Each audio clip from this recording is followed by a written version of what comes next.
Hello friends, welcome back to our YouTube channel study with भावना।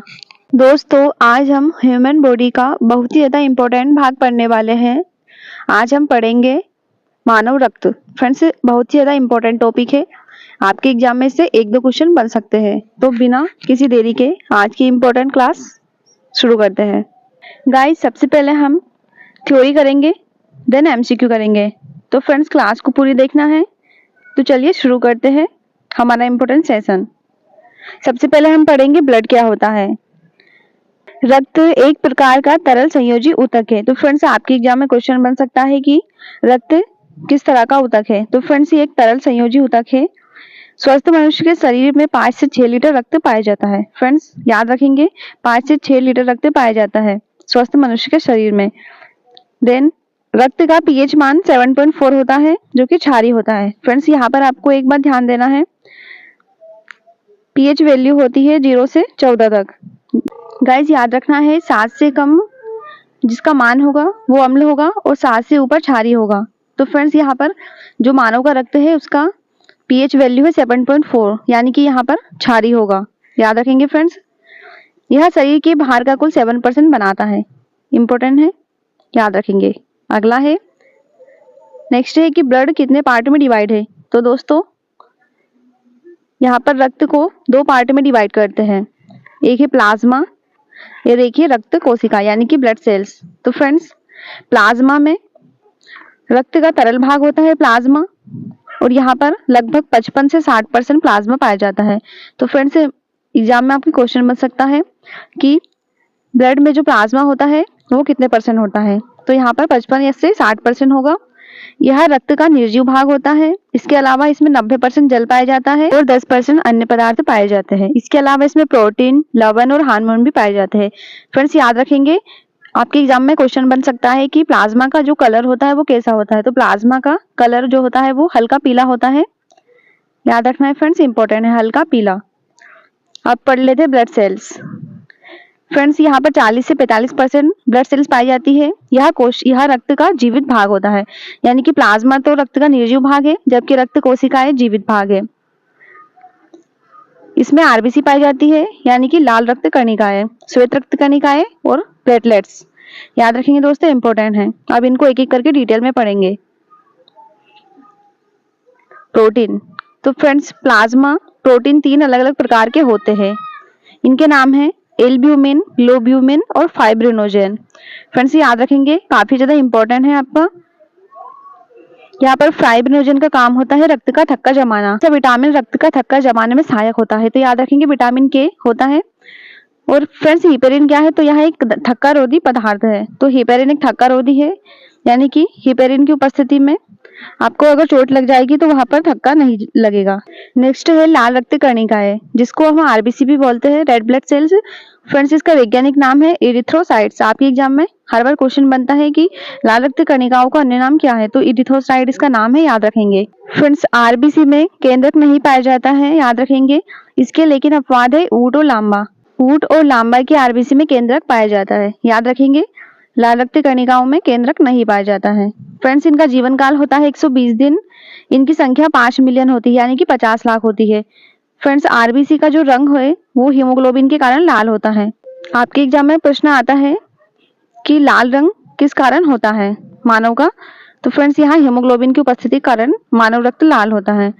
इसके अलावा RBC का निर्माण भ्रूणीय अवस्था में यकृत में होता है और या प्लीहा में, जबकि वयस्क में आरबीसी का निर्माण अस्थि मज्जा में होता है।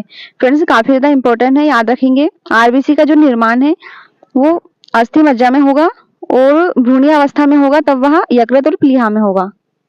नेक्स्ट है, प्लीहा या तिल्ही को आरबीसी का कब्रिस्तान कहते हैं और ब्लड बैंक भी कहा जाता है। तो ब्लड बैंक कहते हैं प्लीहा या तिल्ही को, और इसका कब्रिस्तान भी इसी को कहते हैं। नेक्स्ट है, आरबीसी की कमी को एनीमिया और अधिकता को पॉलीसाइथेमिया कहा जाता है। अगर किसी मनुष्य में आरबीसी की कमी हो जाएगी तो उसको एनीमिया हो जाएगा, यानी कि रक्त की कमी हो जाएगी, जबकि इसकी अधिकता से पॉलीसाइथेमिया नामक रोग हो जाता है। फ्रेंड्स, आपके एग्जाम में क्वेश्चन बनता है कि अगर कोई सा व्यक्ति पहाड़ पर चढ़ेगा तो उसकी आरबीसी की संख्या में क्या परिवर्तन होगा। तो दोस्तों, याद रखने योग्य बात है, पर्वत पर जाने वाले व्यक्ति की आरबीसी बढ़ जाती है। तो जैसे जैसे हम ऊपर जाएंगे हाइट में, तो आरबीसी की संख्या में वृद्धि होगी। नेक्स्ट है आरबीसी के कार्य। फ्रेंड्स, आरबीसी का कार्य है, इंपॉर्टेंट काम है ऑक्सीजन का परिवहन करना, ऑक्सीजन को शरीर के अन्य भागों में पहुंचाना इसका काम है। नेक्स्ट है डब्ल्यूबीसी यानी कि श्वेत रक्त कणिकाएं, व्हाइट ब्लड सेल्स। फ्रेंड्स, इसका वैज्ञानिक नाम है, याद रखेंगे, ल्यूकोसाइट्स कहा जाता है इसको। यह गोल या अनियमित आकार की होती है। देख सकते हैं फ्रेंड्स, यह गोल होती है और इसका कोई आकार निश्चित नहीं होता है, अनियमित आकार की होती है। इसे शरीर का सैनिक कहा जाता है। ये भी इंपॉर्टेंट प्रश्न है, शरीर का सैनिक कहा जाता है डब्ल्यूबीसी को। फ्रेंड्स, इसका जीवन काल 2 से 3 दिन होता है और इसकी संख्या कम से कम 10,000 होती है। इसका मेन काम है रोगाणुओं से लड़कर शरीर को सुरक्षा प्रदान करना, यानी कि यह रोगों से लड़कर शरीर को सुरक्षा प्रदान करता है डब्ल्यूबीसी। फ्रेंड्स, नेक्स्ट है, अगर शरीर में डब्ल्यूबीसी की अधिकता हो जाए तो उससे ल्यूकेमिया हो जाएगा, यानी कि रक्त कैंसर की बीमारी हो जाएगी, और इसकी कमी से ल्यूकोपेनिया हो जाएगा। नेक्स्ट है, डब्ल्यूबीसी का निर्माण कहाँ होता है? तो इसका निर्माण होता है श्वेत अस्थि मज्जा में और लसिका गांठों में। अगला है डब्ल्यूबीसी के प्रकार। तो फ्रेंड्स, यहाँ 5 प्रकार की होती है, लिम्फोसाइट्स, मोनोसाइट्स, इओसोनोफिल्स, बेसिफिल्स और न्यूट्रोफिल्स। तो फ्रेंड्स, लिम्फोसाइट्स और मोनोसाइट्स यह 20 से 25% होता है, जबकि मोनोसाइट 2 से 10% होता है। फ्रेंड्स, यह लसिका ग्रंथियों में पाया जाता है। और इओसोनोफिल्स 2 से 3% होता है, बेसिफिल्स 0 से 1%, न्यूट्रोफिल्स 60 से 65% और यह अस्थि मज्जा में पाया जाता है। दोस्तों, लिम्फोसाइट्स बीटा सेल और टी सेल का निर्माण करती है, और जबकि मोनोसाइट्स रोगाणुओं का भक्षण करती है और यह सबसे बड़ी ग्रंथि होती है।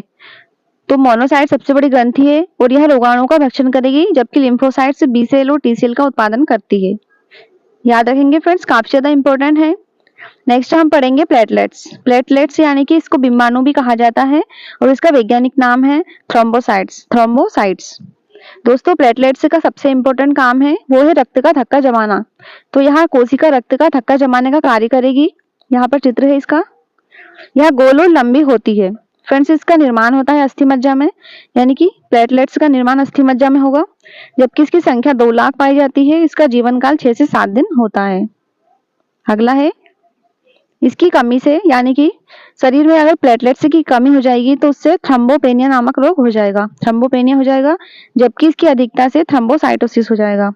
फ्रेंड्स, याद रखेंगे, अगर हमें डेंगू बुखार हो जाएगा तो उस समय प्लेटलेट्स की संख्या में काफी ज्यादा कमी हो जाएगी। आपके एग्जाम में ये क्वेश्चन आ सकता है।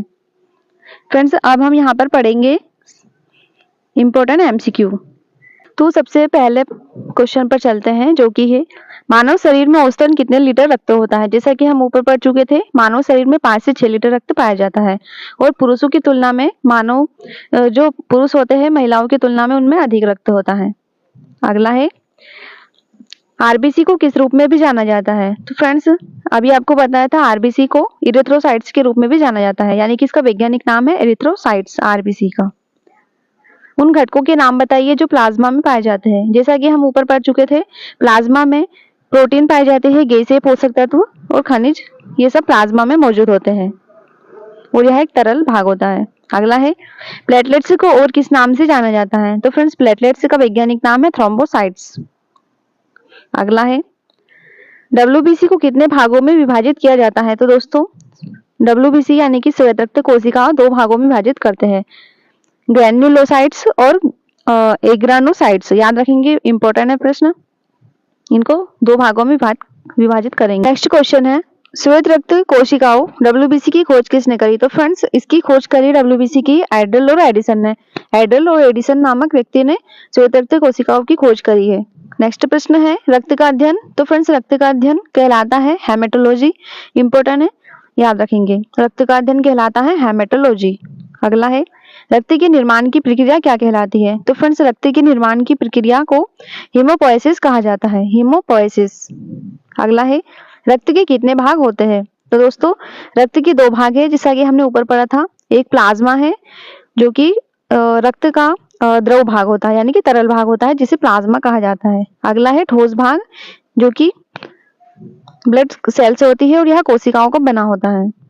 नेक्स्ट है, प्लाज्मा का रंग कैसा होता है? तो दोस्तों, प्लाज्मा का कलर होता है वो हल्का पीला होता है। फ्रेंड्स, यहाँ कलर जो होता है पीला, वो बिलीरुबिन के कारण होता है। तो दोस्तों, जो प्लाज्मा का पीला रंग होता है वो बिलीरुबिन के कारण होता है। अगला है, रक्त का लाल रंग किसके कारण होता है? फ्रेंड्स आपको पता है रक्त का लाल रंग होता है और वो होता है हीमोग्लोबिन के कारण। हीमोग्लोबिन एक प्रोटीन है और यह उप इकाई हेम्स से बना है जो रंग में लाल होता है और हीमोग्लोबिन मानव रक्त के अधिकतम भाग का गठन करेगा। अगला है किस प्रोटीन की मौजूदगी के कारण शरीर में रक्त का थक्का नहीं जमता? तो फ्रेंड्स आपको बताया था थक्का रोधी पदार्थ है हिपेरिन। शरीर में हिपेरिन की उपस्थिति में शरीर में रक्त का थक्का नहीं जमता। अगला है मानव रक्त का पीएच कितना होता है? तो फ्रेंड्स मानव रक्त का जो पीएच होता है उसकी वैल्यू होती है 7.4 और फ्रेंड्स यहाँ पर यह क्षारीय होता है, याद रखेंगे। अगला है मानव रक्त में कितने परसेंट प्लाज्मा होता है? जैसा कि फ्रेंड्स हमने ऊपर पढ़ा है मानव रक्त में लगभग 55% 55 से 60% प्लाज्मा होता है। यह शरीर की कुल रक्त का लगभग 55% होता है और प्लाज्मा में भी लगभग 92% यानी कि 90% तक पानी होता है। इसके अलावा अन्य पदार्थ होते हैं। अगला है आरबीसी का कब्रिस्तान किसे कहा जाता है? यानी कि आरबीसी कहाँ पर जाकर खत्म हो जाता है? तो फ्रेंड्स प्लीहा जिसे तिल्ली भी बोलते हैं, यहाँ पर यहाँ आरबीसी का कब्रिस्तान कहा कहते हैं। पहाड़ों पर जाने से आरबीसी की संख्या में क्या परिवर्तन होगा? दोस्तों पहाड़ों पर जाने से आरबीसी की संख्या में वृद्धि होगी, तो याद रखेंगे आरबी की संख्या बढ़ेगी। आरबीसी की कमी से कौन सा रोग होता है? तो दोस्तों आरबीसी की अगर कमी हो जाएगी तो शरीर में रक्त अल्पता हो जाएगी यानी कि खून की कमी हो जाएगी और इसे हम एनीमिया बोलते हैं। तो आरबीसी की कमी से होगा एनीमिया। नेक्स्ट है रक्त में आरबीसी और डब्ल्यूबीसी का रेशियो क्या होता है? तो दोस्तों इंपॉर्टेंट प्रश्न है। यहाँ पर आरबीसी का जो रेशियो है वो 600 और डब्ल्यूबीसी का 1 यानी कि 600 अनुपात होगा इसका रेशियो 600:1। अगला है मानव शरीर के किस अंग में रक्त नहीं पाया जाता है? तो गाइस कार्निया में, जो कि नेत्र का भाग होता है, इसमें रक्त नहीं पाया जाता है। अगला है मानव शरीर के रक्त में सबसे ज्यादा डब्ल्यूबीसी कौन सी पाई जाती है? तो फ्रेंड्स न्यूट्रोफिल्स नामक डब्ल्यूबीसी मानव रक्त में सबसे ज्यादा पाई जाती है। न्यूट्रोफिल्स याद रखेंगे दोस्तों। अगला है किस कोशिका में केंद्रक नहीं पाया जाता है? दोस्तों जैसा कि ऊपर पढ़ चुके थे आरबीसी में केंद्रक नहीं पाया जाता है। इसके अपवाद है ऊट और लांबा, यानी कि ऊट और लांबा को छोड़कर आरबीसी में केंद्रक नहीं पाया जाता, इन दोनों में पाया जाता है। अगला है कॉकरोच के रक्त का जो रंग होता है वो कैसा होता है? तो फ्रेंड्स आपने देखा होगा कॉकरोच के जो रक्त का रंग होता है वो सफेद होता है, यानी कि इनका खून होता है जो सफेद होता है। नेक्स्ट है मनुष्य की आरबीसी का जीवन काल कितना होगा? दोस्तों 120 दिन होगा आरबीसी का जीवन काल। लाल रक्त कणिकाओं का निर्माण होता है। फ्रेंड्स यहाँ अस्थि मज्जा में बनेगी, लाल रक्त कणिका अस्थि मज्जा में बनेगी, जबकि भ्रूण अवस्था में यहाँ यकृत में बनती है। नेक्स्ट है मानव शरीर का सैनिक किसे कहा जाता है? फ्रेंड्स डब्ल्यूबीसी जो रोगाणुओं से रक्षा करता है इसे ही मानव शरीर का सैनिक कहा जाता है। तो यहाँ पर श्वेत रक्त कणिका है, इसका आंसर हो जाएगा। अगला है मानव रक्त किस प्रकार का ऊतक है? तो फ्रेंड जैसा कि मैंने आपको बताया था मानव रक्त एक तरल संयोजी ऊतक है। मानव रक्त में कौन सी धातु पाई जाती है? तो फ्रेंड्स मानव रक्त में लोह धातु पाई जाती है, याद रखेंगे फ्रेंड्स लौह। अगला है मानव शरीर में रक्त की मात्रा कुल भार का कितना % होता है? दोस्तों यहाँ पर 7% रक्त की मात्रा होगी टोटल भार का, याद रखेंगे। नेक्स्ट है पुरुषों की तुलना में महिलाओं का रक्त कितना होता है? दोस्तों पुरुषों का जो रक्त होता है वो 6 से 7 लीटर होता है, लगभग 5 से 6 लीटर, जबकि महिलाओं में यहाँ आधा लीटर कम होगा। आरबीसी की खोज किसने करी? दोस्तों आरबीसी की खोज करी एंटोनी ल्यूवेनहॉक ने। अगला है सोते समय आरबीसी की संख्या पर क्या प्रभाव पड़ेगा? दोस्तों आपको याद रखना है पहाड़ों पर अगर हम जाएंगे तो आरबीसी की संख्या में वृद्धि होगी, जबकि सोते टाइम यहाँ पर कम हो जाएगी, यह लगभग 5% कम हो जाएगी। रक्त जमाने में किस तत्व की भूमिका होती है? तो फ्रेंड्स यहाँ कैल्शियम के कारण रक्त जमता है, याद रखेंगे दोस्तों कैल्शियम इसका आंसर हो जाएगा। नेक्स्ट है रक्त के शुद्धिकरण की प्रक्रिया को क्या कहते हैं? दोस्तों आपको पता होगा डायलिसिस से हम रक्त का शुद्धिकरण करते हैं, इसी प्रक्रिया को डायलिसिस कहते हैं, रक्त का शुद्धिकरण की प्रक्रिया। रक्तदाब को मापने वाला यंत्र है? तो फ्रेंड्स ब्लड प्रेशर यानी कि रक्तदाब को हम स्फेग्नोमैनोमीटर से मापते हैं, स्फेग्नोमैनोमीटर इसका आंसर हो जाएगा। वयस्क मानव में रक्त का निर्माण होता है? दोस्तों वयस्क मानव में रक्त का निर्माण अस्थि मज्जा में होगा। भ्रूण अवस्था में है रक्त का निर्माण, तो दोस्तों जैसा कि आपको बताया था भ्रूण अवस्था में यह रक्त का जो निर्माण है वो यकृत में यानी कि लीवर में हो जाएगा। अगला प्रश्न है प्लाज्मा से रक्त का थक्का जमाने वाला कारक यानी कि फाइब्रिनोजन, अगर इसको हटा दिया जाए तो प्राप्त होने वाला जो पदार्थ है वो क्या कहलाता है? दोस्तों यह सीरम कहलाता है। अगर प्लाज्मा से हम फाइब्रिनोजन को हटा दें तो यह कहलाता है सीरम। इंपॉर्टेंट प्रश्न है, याद रखना है। अगला है ऑक्टोपस की रक्त का रंग कैसा होता है। फ्रेंड्स आपने देखा होगा ऑक्टोपस का जो रक्त का कलर होता है वो ब्लू होता है, तो यहाँ पर नीला हो जाएगा इसका आंसर। सबसे बड़े आकार की डब्ल्यूबीसी होती है, तो दोस्तों मोनोसाइट कोशिका सबसे बड़ी डब्ल्यूबीसी होती है। फ्रेंड्स यह मोनोसाइट है वो घाव भरने में भी सहायक होती है। सबसे छोटे आकार की डब्ल्यूबीसी होती है, दोस्तों लिम्फोसाइट सबसे छोटे आकार की डब्ल्यूबीसी होती है और यह मेमोरी सेल का भी निर्माण करती है। प्लेटलेट से पाई जाती है, दोस्तों प्लेटलेट्स केवल स्तनधारियों में यानी कि मैमल्स में पाई जाती है। और याद रखेंगे फ्रेंड्स, डेंगू बुखार में प्लेटलेट्स की संख्या में तेजी से कमी आएगी, यानी कि अगर हमें डेंगू बुखार हो जाएगा तो प्लेटलेट्स की संख्या तेजी से नीचे आ जाएगी। कौन सी बीमारी में शरीर के बाहर बहता हुआ रक्त नहीं जमता। तो दोस्तों हीमोफीलिया अगर बीमारी हो जाएगी तो आपका जो शरीर का रक्त है वो रक्त नहीं रुकेगा, जमेगा नहीं यानी कि। और यहाँ एक आनुवंशिक रोग है फ्रेंड्स हीमोफीलिया, जिसके कारण रक्त जमता नहीं है, और हीमोफीलिया को रॉयल डिजीज के नाम से भी जाना जाता है। तो फ्रेंड्स आज का हमारा सेशन यहीं पर था। आई होप आप सभी को क्लास पसंद आई होगी। क्लास अगर अच्छी लगे तो इसको शेयर करें, सब्सक्राइब करें चैनल को और कमेंट में इसका आंसर करें।